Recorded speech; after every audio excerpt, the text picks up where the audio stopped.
What's up? What's up? What's up? It's your man Chaz Ellis once again. And a lot of ladies want to know whether or not they're on a real date where a guy is trying to get to know them, or whether it's a situation where it's a booty call where the dude is just trying to smash and dash and chuck them the deuces. So here are 3 signs that it's a booty call and not a real date. Sign number 1 is at the crib.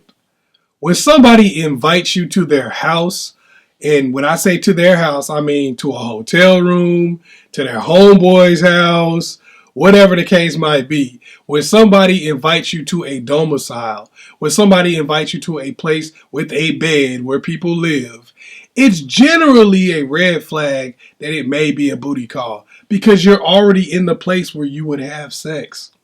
This means you don't have to take a long trip. This means that if they can kind of get it going pretty well and the chemistry is right, you're not going to have as much time to think about it on the way to a house or on the way to another location. You know, if you meet at a church, you know what I'm saying? If you meet at a church, then you got to drive all the way to their house, and now you have time to think about it.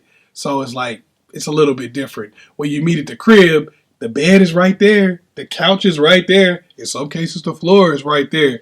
So, you know, it could be a situation where you find yourself kind of doing something that you really didn't think about or really didn't want to do at the time. Maybe you wanted to do it at the time, but you might regret later. So when you go to somebody's crib, understand the likelihood of them trying to make a move or expecting sex has gone up astronomically. Number 2, no plan.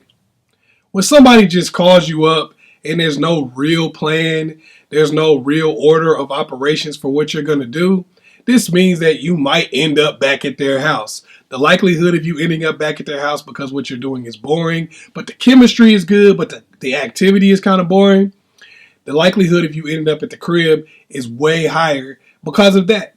You might really like the person, you might really enjoy the person's company, but y'all didn't plan anything, so it's kind of like, okay, we ran out of things to do.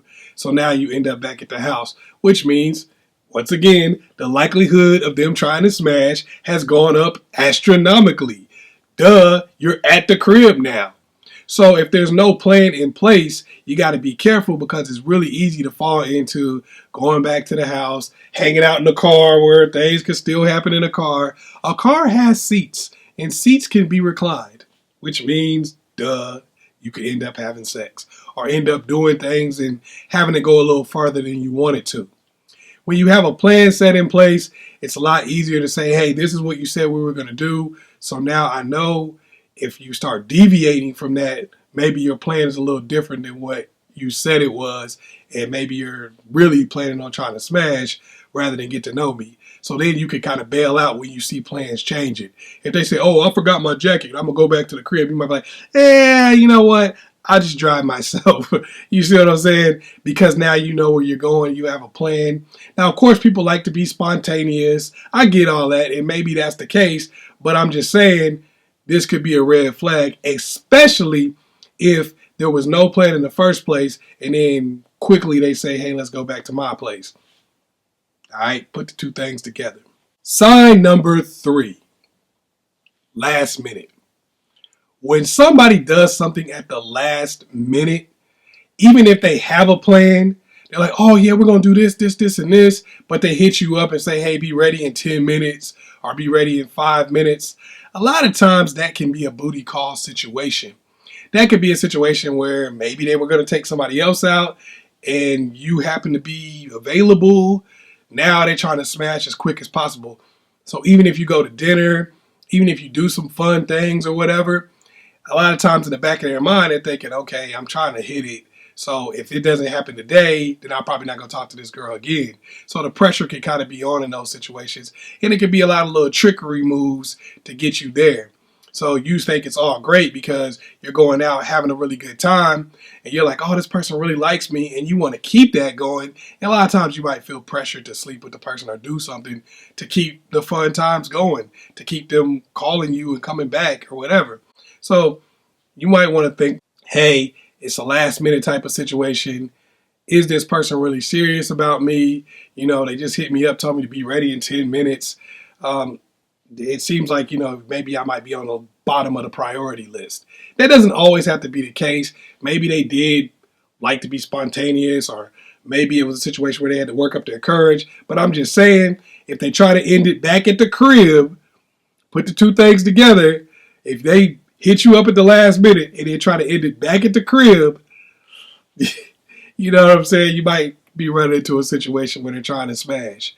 Or if they hit you at the last minute, they have no plans, then they try to get you back to the crib, probably trying to smash. So things for you to watch out for. Now, of course, these are just signs, and none of it is standalone. I say this in every video, but people always pull out one thing like, I don't have internet, I'm not a player.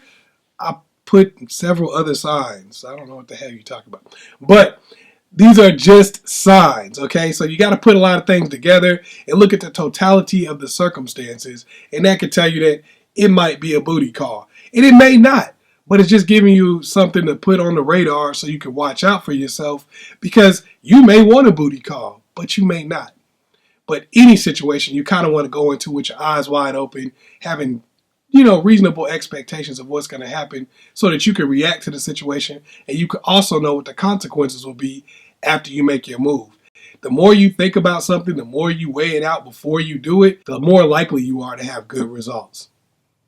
Once again, it's your man, Chazzellis. Make sure you like and subscribe. Also, follow me on Instagram at askchazzellis. I got pictures of all kind of different stories and things like that for you to check out. So make sure you go to Chazzellis on Instagram. It's your man, Chazzellis. Peace. Don't be surprised when people treat you the same way they treat everybody else. That's what they do.